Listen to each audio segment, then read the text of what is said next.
Hello बच्चे, CBSE board exam में polynomial chapter से इस तरह के कॉम्पिटेंसी बेस्ड क्वेश्चन लगातार पूछे जा रहे हैं। तो यदि आपकी प्रिपरेशन पूरी है तो इस क्वेश्चन को आपको with in a minute solve करके दिखाना होगा। तो बिना देरी किए स्टार्ट करते हैं अपना 1 मिनट चैलेंज।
बच्चे, अगर ये क्वेश्चन आपका हो गया है तो कमेंट बॉक्स में हमें आंसर जरूर बताएं, और यदि नहीं हुआ है तो इस वीडियो को लास्ट तक देखें। हम इसका प्रॉपर एक्सप्लेनेशन करेंगे कि इस क्वेश्चन को कैसे सॉल्व करना है। तो बेटा, हमारे क्वेश्चन में एक पॉलिनोमियल दिया हुआ है जो कि है P X is equal to X plus three का whole square minus two multiply X minus सी।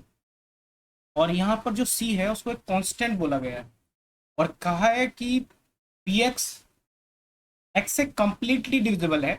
तो आप क्या करें, यहाँ पर इस कांस्टेंट सी की वैल्यू बताएं। तो बेटा, इस क्वेश्चन को सॉल्व करने से पहले हमें एक कंसेप्ट समझना है। तो पहले हम वो समझ लेते हैं कि जैसे सिंपल समझिएगा, हमारे पास एक पॉलिनोमियल है x square plus two x. अगर हमें इसको एक्स से डिवाइड करना है तो हम क्या करते थे, डिवाइड बाय एक्स लिखते थे। और क्या करते थे, यहाँ से एक्स कॉमन लेते थे। जैसे ही एक्स कॉमन लेते थे यहाँ बचता था एक्स और यहाँ बचेगा टू।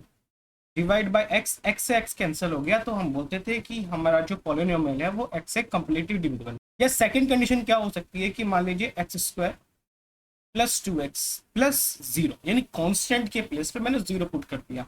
तब मैं इसको अगर एक्स से डिवाइड करता हूँ तो यहाँ पर तो कुछ है ही नहीं, तो मैं मल्टीप्लाई एक्स भी लिख सकता हूँ या इसको नेग्लेक्ट भी कर सकता हूँ। तो इस केसेस में यहाँ पर भी सेम काम होगा। एक्स हमारे पास कॉमन आ जाएगा, यहाँ पर एक्स प्लस टू बचेगा डिवाइड बाय टू, यहाँ से ये कैंसिल हो जाएगा।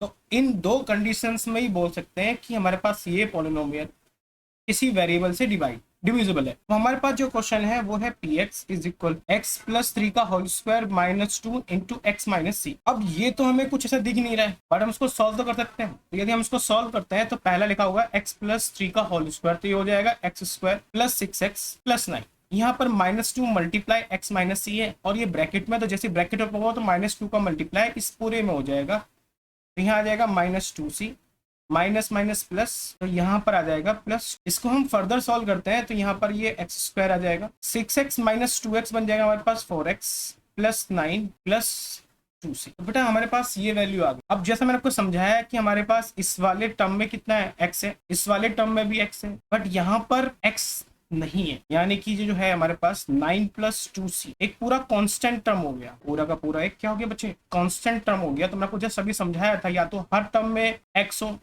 यदि नहीं है कोई और टर्म आ रहा है तो वहां पर क्या होना चाहिए, जीरो, यानी कांस्टेंट की वैल्यू क्या होनी चाहिए, जीरो। तो हमारे पास क्या है कि सिंपल हमारे इस कंसेप्ट से नाइन प्लस टू सी की जो वैल्यू है वो मस्ट भी इक्वल टू होनी चाहिए किसके, जीरो के। तो बेटा, यहाँ पर प्लस नाइन है, हो जाएगा किसका, हो जाएगा minus nine. So two C is equal to minus nine, so C is equal to हो जाएगा माइनस नाइन बाई। तो ये हमारा फाइनल आंसर हो गया सी की वैल्यू।